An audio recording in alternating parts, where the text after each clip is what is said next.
परकाया प्रवेश एक विद्या, एक ज्ञान बेहद रहस्यमयी है। परकाया प्रवेश की प्रक्रिया जानिए, इसमें किस प्रकार आत्मा एक शरीर से दूसरे शरीर में प्रवेश करती है। सम्मोहन विद्या एक प्रकार से परकाया प्रवेश का ही दूसरा रूप है। परकाया प्रवेश उच्च स्तरीय अध्यात्म विज्ञान की परिधि में आने वाली महत्वपूर्ण विधि व्यवस्था है। अध्यात्म में परकाया प्रवेश का अर्थ है एक आत्मा का एक शरीर को छोड़कर दूसरे शरीर में प्रवेश कर जाना। ये सुनने में अविश्वसनीय लगता है, लेकिन कई उदाहरणों से कहीं न कहीं ये प्रमाणित हुआ है कि ऐसा होना संभव है।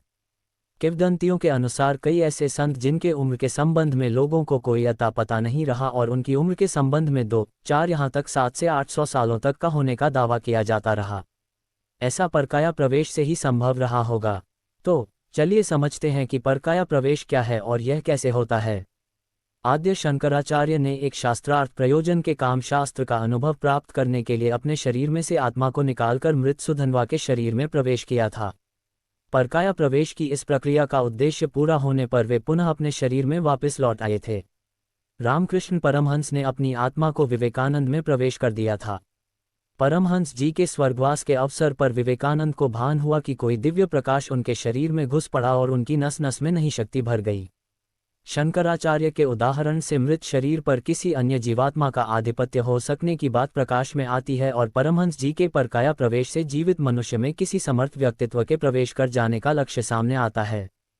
परकाया प्रवेश की अध्यात्म सिद्धियों के संदर्भ में चर्चा होती रही है। यह आंशिक समान रूप से पारंपरिक विनियोग की तरह संभव है।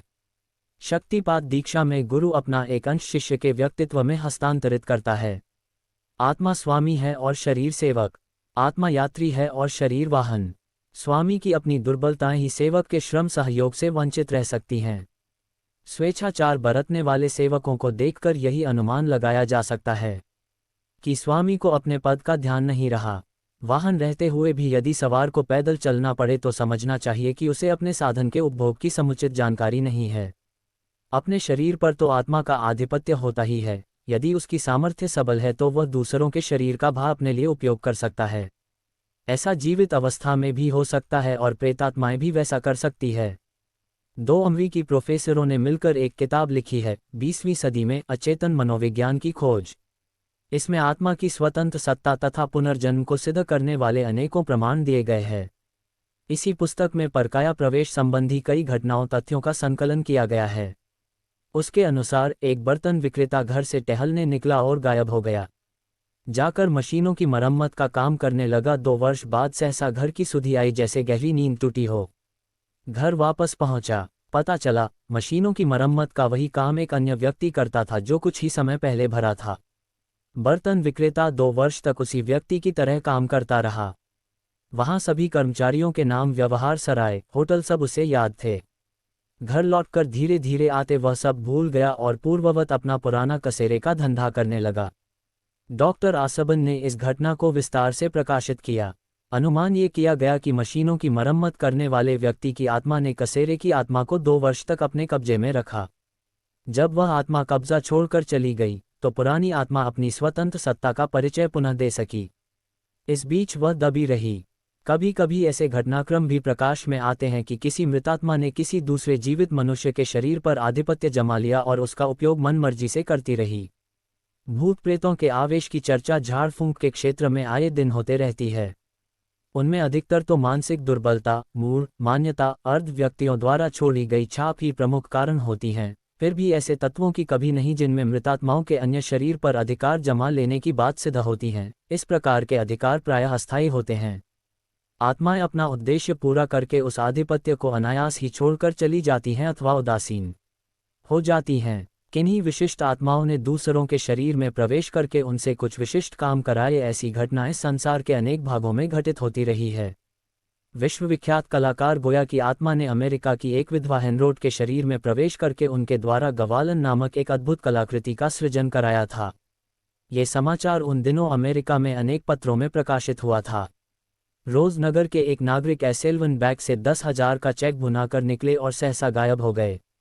घर वाले ढूंढ ढूंढ कर थक गए।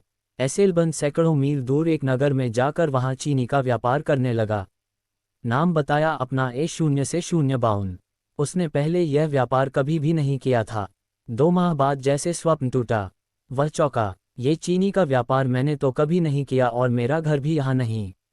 वह भागा और पुराने घर जा पहुंचा। इस घटना का भी निष्कर्ष यही निकाला कि किसी मृत व्यापारी की आत्मा ने उसे वंशीवर्ती कर लिया था। 1864 में डॉक्टर दामा के पास एक सुशिक्षित बेहोश रोगी आया। वह चंगा हो गया, पर शिशुवत आचरण व चिंतन करने लगा। पढ़ना लिखना भूल चुका था। कई महीनों तक यही दशा रही। फिर उसे जैसे कुछ याद आया और वह पुनः प्रौढ़ व्यक्तित्व का स्वामी बन गया। बोस्टन के डॉक्टर नॉर्टन प्रिंस के पास आए एक महिला की भी कुछ यही स्थिति थी। वह प्रतिदिन कुछ घंटे तक एक अन्य ही व्यक्तित्व बन जाती। व्यवहार, क्रियाकलाप, उच्चारण सब भिन्न। वह एक स्वस्थ पुरुष जैसा आचरण करती।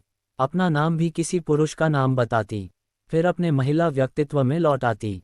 15 अप्रैल 1867 को एक पादरी मोटर दुर्घटनाग्रस्त हो गए। बेहोशी में अस्पताल ले जाए गए। होश आया तो एक छोटे बालक का ही आचरण करने लगे। पिछला नाम, पता, व्यवसाय सब भूल गए। शिक्षा भी भूल गए। पहले ये यहूदी भाषा नहीं जानते थे, शिशु रूप में अब यहूदी बोलते। परेशान होकर डॉक्टरों ने उन्हें लंदन से न्यूयॉर्क भेजा। वहां चिकित्सा चली। धीरे धीरे सुधार हुआ। लंबे समय तक कभी बालक व्यक्तित्व मुखर रहता, कभी पादी व्यक्तित्व। अरसे बाद अंततः वे असली व्यक्तित्व में लौट सके। मृतात्माएं दूसरों के शरीर पर किस स्थिति में, किस पर और किस लिए आधिपत्य स्थापित करती है, इसका सही उत्तर दे सकना तो आज की स्थिति में कठिन है। पर अनुमान ये लगाया जा सकता है कि कोई मनस्वी आत्मा अपने से दुर्बल पड़ने वाले व्यक्तित्वों पर छा जाने में अधिक सफल होता है। पूर्व परिचय एवं स्नेह सौहार्द भी एक कारण हो सकता है।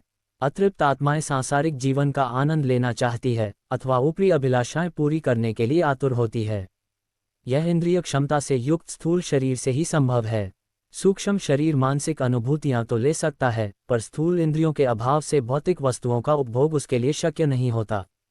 अस्तु इस प्रयोजन के लिए वे दूसरों के शरीरों पर आधिपत्य जमाते हैं और अपना मनोरथ पूरा करते हैं। इसके अतिरिक्त अन्य कारण भी हो सकते हैं।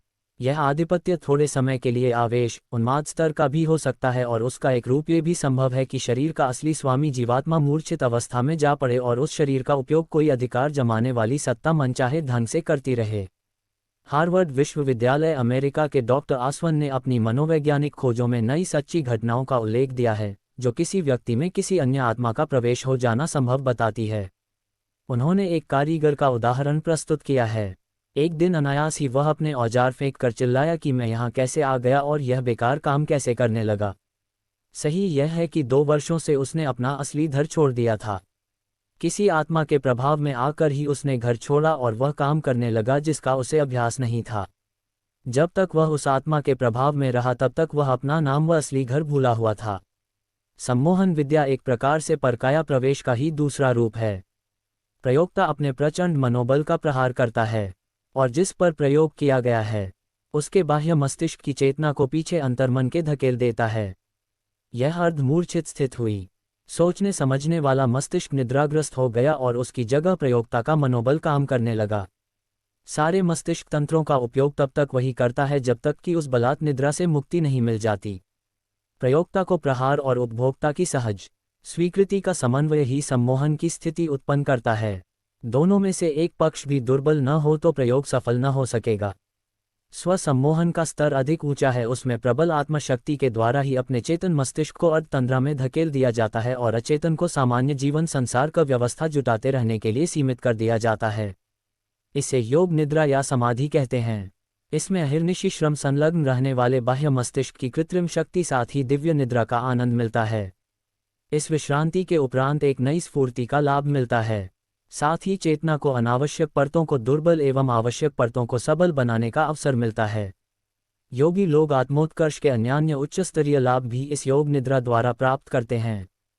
सामान्यतया प्रचलित स्वसम्मोहन भी अपना मनोबल बढ़ाने, आदतें छुड़ाने एवं उपयोगी निष्ठाएं जमाने के लिए बहुत उपयोगी सिद्ध हो रहा है।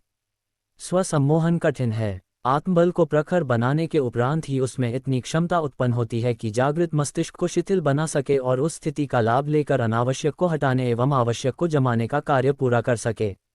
आमतौर से जागृत मस्तिष्क ही सबल होता है और वह अपनी सर्वोपरि सत्ता को चुनौती दी जाना स्वीकार नहीं करता। तर्क और संदेह के आधार पर वह अपने ऊपर होने वाले आक्रमण को पूरी शक्ति के साथ रोकता है। फलतः स्वसम्मोहन की अभीष्ट गहराई उत्पन्न होने से भारी कठिनाई उत्पन्न होती है।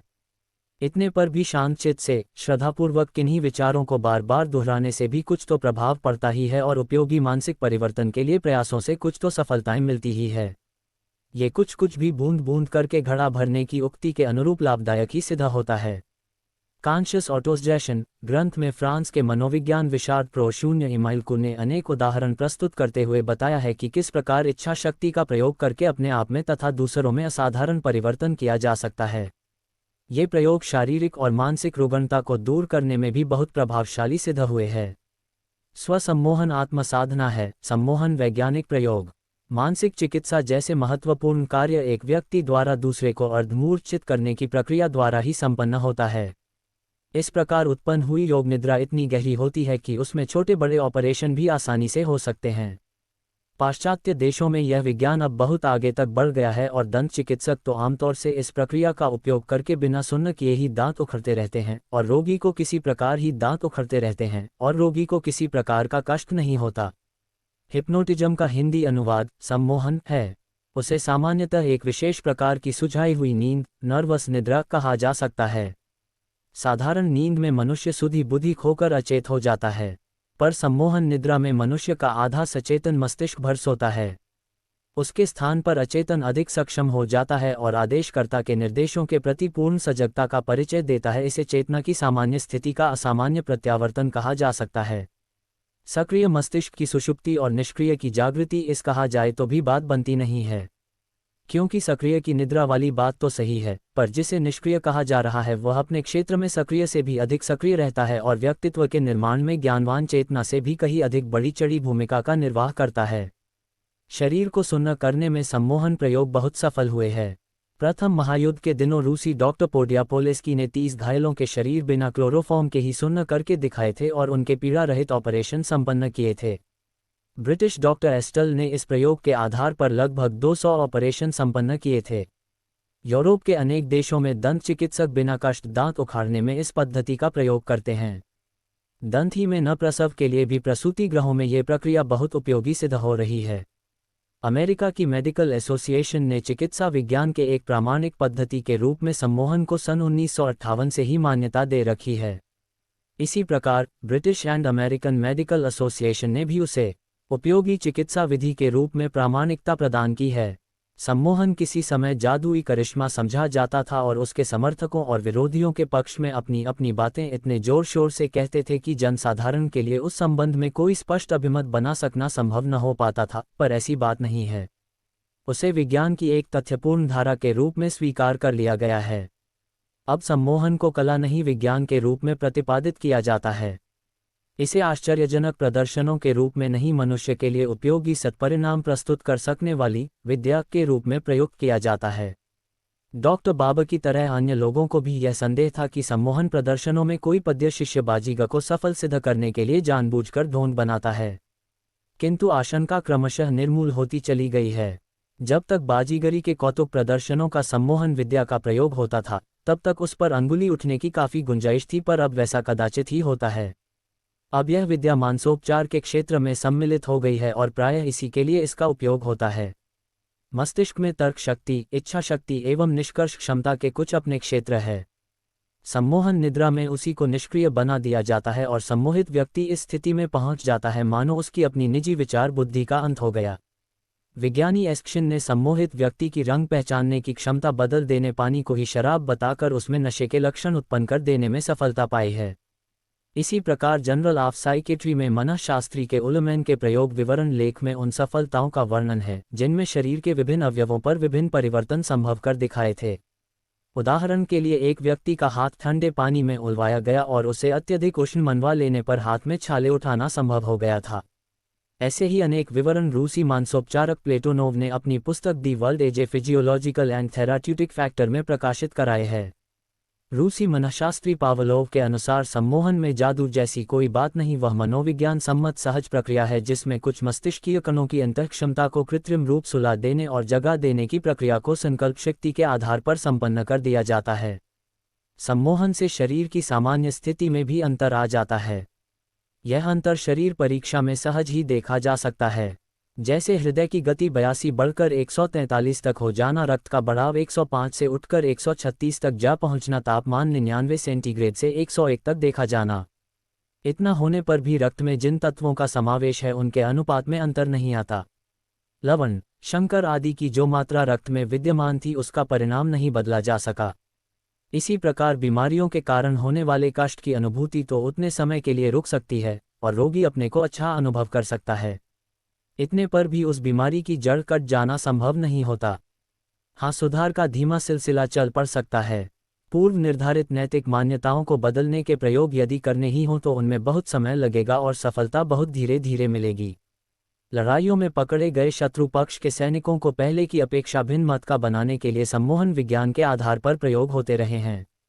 उन्हें ब्रेन वॉशिंग कहा जाता रहा है। इनमें आंशिक सफलता ही मिली है क्योंकि यह उनकी परिपक्व देशभक्ति की मूल धारा को बदल देने के लिए किए गए अति कठिन कार्य थे। इनकी तुलना में किसी अनाचारी व्यक्ति का अनाचार छुड़ा देना सरल पड़ता है, क्योंकि उस अनाचार की आदत होते हुए भी अंतःकरण में उसके लिए विरोधी भावना पहले से ही बनी हुई थी। सम्मोहित व्यक्ति में उसके विनिर्मित व्यक्तित्व की सीमा के अंतर्गत ही कार्य कराए जा सकते हैं। अचेतन की गहरी परतें अपने भीतर कुछ नैतिक और आत्मिक मान्यताएं अत्यंत सघन होकर जमाए रहती है। उन्हें सम्मोहित प्रयोगों में नहीं छुआ जाता। सामान्य कामकाजी बातों को ही शरीर और मस्तिष्क द्वारा पूरा कराया जा सकता है। किसी व्यक्ति की आंतरिक आस्था जीवदया पर आधारित है। उसे सम्मोहित स्थिति में मांस खाने के लिए कहा जाए तो मन की गहरी परतें उसका विरोध करेंगी और वह व्यक्ति उस आदेश को पालन करने से इनकार कर देगा।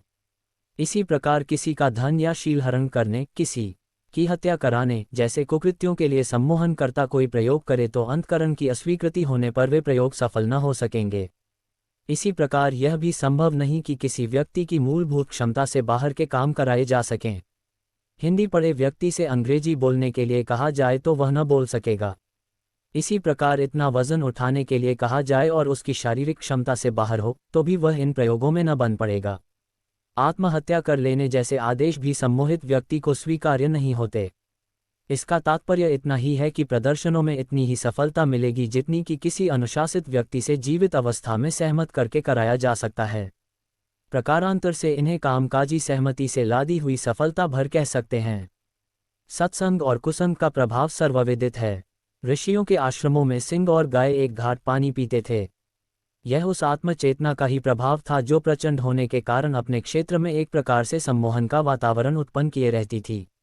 नारद जी के थोड़े से संपर्क से ही प्रहलाद, ध्रुव, पार्वती, वाल्मीकि आदि अनेकों को दिशा मिली और जीवन क्रम उलट गए। भगवान बुद्ध के संपर्क में आने वाले अंगुलिमाल, आम्रपाली जैसी अगणित अधम जन उच्च स्तर पर पहुंचे। गांधी जी के प्रभाव से अगणित व्यक्ति त्याग और बलिदान के क्षेत्र में उतरे और बड़े चढ़े आदर्श उपस्थित करते रहे। इसे प्राण तत्व की प्रखरता का सुविस्तृत क्षेत्र में फैला हुआ आलोक ही कह सकते हैं। परकाया प्रवेश एवं सम्मोहन विज्ञान के अनुसार भी इस प्रभाव प्रक्रिया की व्याख्या की जा सकती है। परकाया प्रवेश उच्च स्तरीय अध्यात्म विज्ञान की परिधि में आने वाली महत्वपूर्ण विधि व्यवस्था है। इसका उपभोग सदुद्देश्य के लिए सज्जनता संपन्न आत्माओं द्वारा सद्भावना पूर्वक किया जा सके तो उसका प्रभाव उसी प्रकार श्रेयस्कर होगा जैसा कि चिकित्सा विज्ञान आदि के द्वारा संभव होता है। प्लीज़ चैनल को सब्सक्राइब कर बेल आइकन को प्रेस करें ताकि नई नई वीडियो आपको मिलती रहे। साथ ही लाइक एवं कमेंट अवश्य करें। https://youtube.com/speaktheworld813 #speaktheworld813। थैंक यू, धन्यवाद।